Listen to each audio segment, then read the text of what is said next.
ایک جماعت ہندوستان کی گئی تھی یورپ کے کسی علاقے کے اندر. دوپہر کے اجتماع کے موقع پر ایک عورت آئی، بالکل بے پردہ، بہت لپسٹک اور بہت ہی زیادہ میک اپ کیے ہوئے، لیکن وہ جماعت کی بہنیں بڑی سمجھدار تھی. انہوں نے محبت سے، پیار سے اس بہن کو اپنے سے مانوس کیا، قریب کیا، اس کو اس کی بے حیائی کا احساس ہونے نہیں دیا.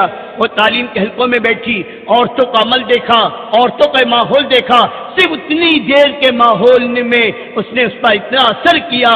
جب وہ جانے کے لیے کھڑی ہوئی تو کہنے لگی، آپا پلیز آپ مجھے اپنا کوئی دوپٹہ دے دیں، اب مجھے کھلے سر اس گھر سے باہر نکلتے شرم آتی. اتنی لینے کی استعداد فوراً اللہ نے عورت میں اتنی رکھ، بدلے گی تو زندگی بدل دے گی. یہ اتنا تاثیر ہے اس تعلیم کے اندر.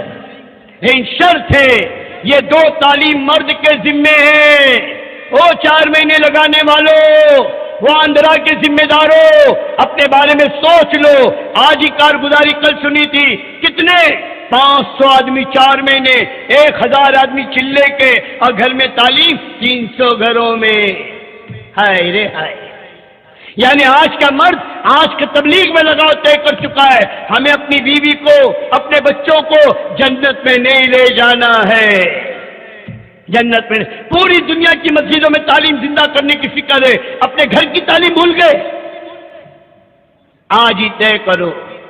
اگر گھر میں کتاب نہیں ہے، یہاں اس اجتماع سے سب سے بہترین تحفہ اور ہدیہ جو لے جانے کی چیز ہے وہ میرے دوستوں کتابیں ہیں. فضائل اعمال، فضائل صدقات، منتخب احادیث، یہ تینوں کتابیں اپنے ساتھ لے جاؤ. اور بیوی بچے پوچھے اجتماع سے کیا لائے تو کہو کائنات کی سب سے بڑی دولت لے کر آیا ہوں.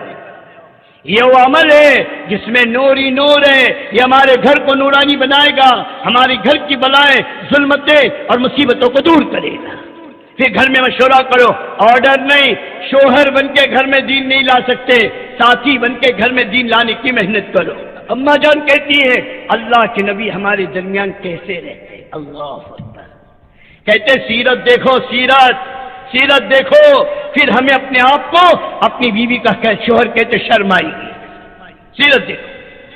کیا قامت فرما حضرت عائشہ فرماتی اللہ کے نبی ہمارے درمیان میں بیٹھے ہوتے، ہم اپنے بچپن کی تذکرے، ہم اپنے بچپن کے کھیل، ہم اپنے بچپن کی چیزیں کہتی.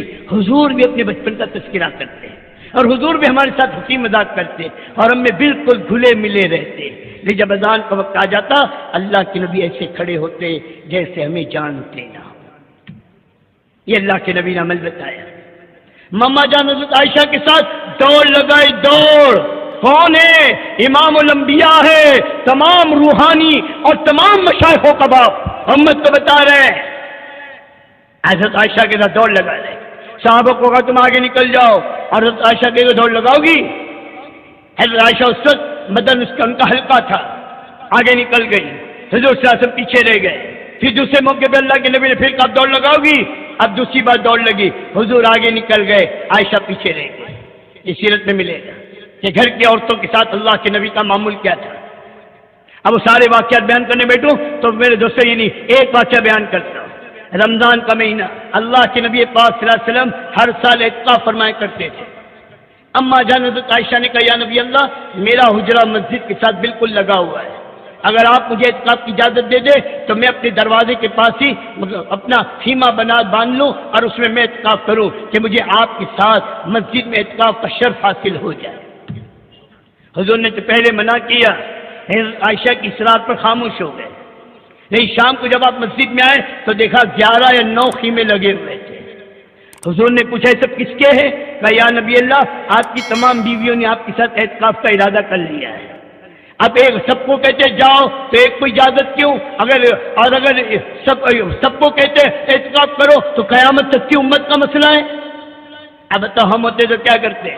ارے بولو نا صاحب بہادرو کہ ڈنڈے لڑتا ہے، ڈنڈا لو ڈنڈا، ان کے ایسی کی تیسی. لیکن حضور صلی اللہ علیہ وسلم نے قیامت تک کی امت کچھ نہیں کہا بیویوں کو، بلکہ آپ نے اپنا خیمہ لپیٹ دیا اور اعلان کیا کہ اس سال حضور صلی اللہ علیہ وسلم اعتکاف کا ارادہ ملتوی کر چکے ہیں. اگر اللہ کے نبی کا خیمہ اڑ گیا تب کس کا خیمہ رہے گا؟ سب کے خیمے اندر ہو گئے. ہاں، اور قیامت تک کی امت کو بتلایا یہ تمہارے نبی کے اخلاق ہے. اخلاق صرف باہر کے لیے نہیں ہے، گھر کے لیے بھی ہے.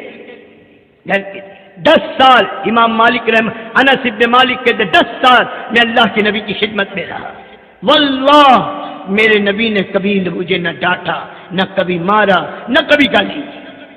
10 سال آنچو اولاد کو جانوروں کی طرح پیٹ ڈالتے، اور 10 سال نبی کے خلاف۔ وہ 7 سال کی عمر میں زید بن حارثہ نے باپ اور چچا کے مقابلے میں نبی کا غلام بننا پسند کیا ہے۔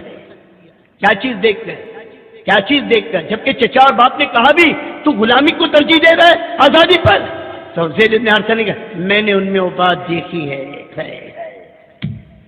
میں نے ان میں وہ بات دیکھی ہے جو کسی میں نہیں ہے، میں ان کو نہیں چھوڑ سکتا، ان کو نہیں، غلام بن کے رہوں گا۔ اور جب حضور نے بات سنی تو زید کو اٹھ کر پسینے سے لگایا اور کہا زید آج سے محمد کا بیٹا ہے، زید ابن محمد کہا جانے لگا۔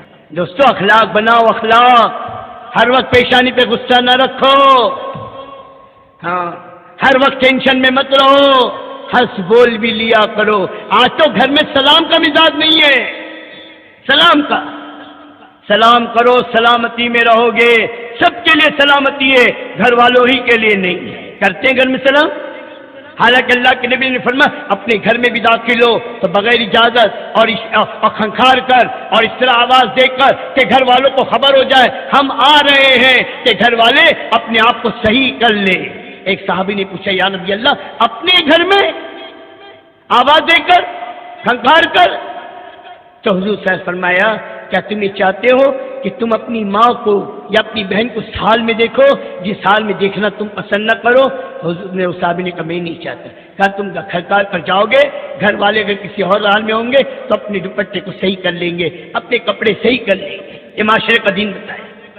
اس لیے میرے دوستو یہ سارا مجمع نیت کرے ہم اپنے گھر میں تعلیم کریں گے، سارا مجمع طے کرو انشاءاللہ، اور یہ نیت کرو ہمارے گاؤں میں کوئی گھر مسلمان کا ایسا نہ ہو چاہے وقت لگاؤ ہو نہ لگاؤ اس کے گھر میں بھی تعلیم شروع ہو۔ کریں گے؟ اب یہ تعلیم کے اندر گھر میں 2 چیز ہے، ایک تو مشورے سے تعلیم کا وقت طے کرو، کچھ دنوں تک کے تو تعلیم خود کرو، پھر مشورے سے اپنی موجودگی میں کبھی اپنی ماں سے، کبھی اپنی بیوی سے، کبھی اپنی بیٹی سے، کبھی اپنے بیٹے سے، کبھی اپنے گھر کے اور کسی فرد سے تعلیم کراؤ کہ ہماری غیر موجودگی میں بھی گھر میں تعلیم ہوتی رہے۔ کبھی آپ 3 دن کے لیے، چلے کے لیے، 4 مہینے کے لیے نکلے تو بھی آپ کی غیر موجودگی میں گھر میں تعلیم ہوتی رہے، اس لیے مشورے کے ساتھ ان سے بھی تعلیم اپنی موجودگی میں کراؤ، اور شروع میں تعلیم 10 منٹ 15 منٹ کرو، آہستہ آہستہ اپنے گھر کی تعلیم کو آدھے گھنٹے تک لے جانے کی کوشش کرو۔ اور گھر میں تعلیم کے ساتھ ساتھ دوسرا عمل 6 نمبروں کا مذاکرہ ہے، تقریر نہیں کہ مسجد میں کوئی بولنے نہیں دیتا، جماعت میں کبھی موقع نہیں ملتا۔ اب یہ ماشاءاللہ تبلیغ والوں نے کیا اچھی بات بتائی، اب بیٹے سے کہا بیٹے کرسی لاؤ، نحمدہ ونصلی علی رسولہ الکریم اما بعد، اور ایمان یقین آخرت، تو بیوی پوچھے گی روز کریں گے ایسا؟ کیا بھائی چلے گی کہ نہیں چلے گی؟ گھر میں تو تعلیم اس طرح 6 نمبر کا مذاکرہ اس طرح کرو کہ گھر کے تمام بچے بچیاں اور گھر کے تمام مستورات اس کو سیکھ لیں۔ ہر نمبر کا مقصد، اس کی فضیلت، اس کے حاصل کرنے کا طریقہ موٹے موٹے انداز میں اپنی بیوی بچوں کو یاد کرا۔ یہ کیوں ہے؟ ہماری بیوی بچوں کا بھی دعوت پر باقی رہے۔ مردوں کو باہر دعوت کا موقع ملتا ہے، تعلیم دعوت دینے کا موقع ملتا ہے، بات کے سننے کا موقع ملتا ہے، عورتوں کو یہ موقع کم ملتے ہیں۔ عورتوں کے مزاج دعوت کا بنے، اس کے لیے روزانہ 6 صفات کا مذاکرہ گھروں کے تحت کہ وہ کریں گے۔ اور 6 نمبر پر گھر میں تشکیل ہے۔ 6 نمبر پہ کیا ہے؟ ارے بولو، گھر میں تشکیل، کہ ماں 6 نمبر بیان کر رہی ہے تو 6 نمبر پہ بیٹے کو تیار کرے۔ بیٹے بول تیرے 3 دن کا کیا، اے بہو تیرے چلے کا کیا؟ اب یہ گھر کے ایک فرد کی تشکیل ہو رہی ہے۔ اور جب روزانہ گھر میں تشکیل کا مزاج ہوگا، جب کوئی تقاضا آئے گا نہ ماں رکاوٹ بنے گی نہ بہن رکاوٹ بنے گی۔ کریں گے؟ یہ 2 عمل اپنے گھر میں اجتماعی ہے، سن لو، کتاب کا پڑھنا، تینوں کتابیں، 6 نمبر کا مذاکرہ، ماں تشکیل کے ساتھ، یہ دونوں عمل روزانہ گھر میں ہے۔ اور 2 عمل اپنے گھر میں انفرادی ہے، ہماری دینی ضرورت ہے۔ کیا ہے 2 عمل اپنے گھر میں؟ ارے بولو، انفرادی، اور یہ ہماری دینی ضرورت ہے۔ ایک ہے تنہائی میں اپنی بیوی کے قرآن کے صحیح کرنے کی محنت کرنا، جتنا قرآن آپ کو آتا ہے اتنا قرآن آپ اپنی بیوی کا صحیح کرا دو، اور ایک اپنے بچوں کی میرے دوستوں قرآن کے پڑھنے کی نگرانی کرنا۔ ہمارا کوئی بچہ، ہماری کوئی بچی قرآن کی تعلیم سے محروم نہیں ہونی چاہیے۔ اس کے لیے اپنی مسجد میں، اپنے محلوں میں، اپنے مسلوں پر میرے دوستوں بزرگوں مکتب کا نظام قائم کرنا یہ ہماری دینی ضرورت ہے۔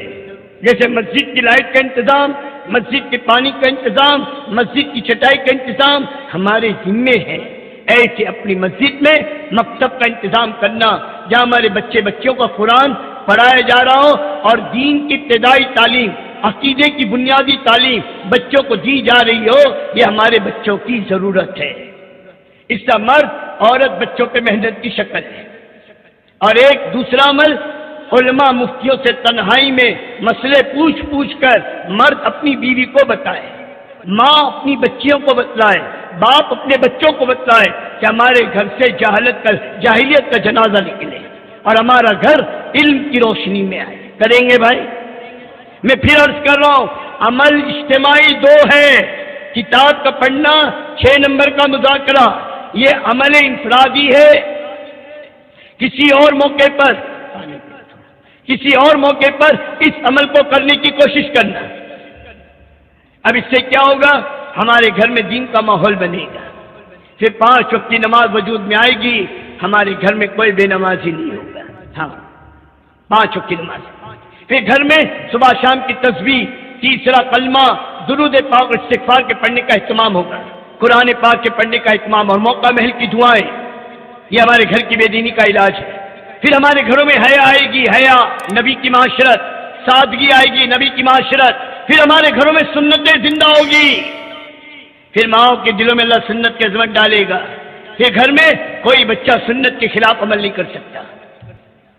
بچہ بغیر سلام کے گھر میں آیا، ماں ٹوک دے، جا بیٹے باہر سلام کر کے آؤ، آج آپ نے ٹوکا، زندگی میں پھر کبھی بغیر سلام کے نہیں آئے گا۔ اگر آج آپ نے بچہ سمجھ کے چھوڑ دیا، پھر کبھی سلام کر کے گھر میں نہیں آئے گا۔ بچپن سے نگرانی بچوں کی، بچپن سے بچوں کو دین دینے کی فکر، تربیت کا اہتمام۔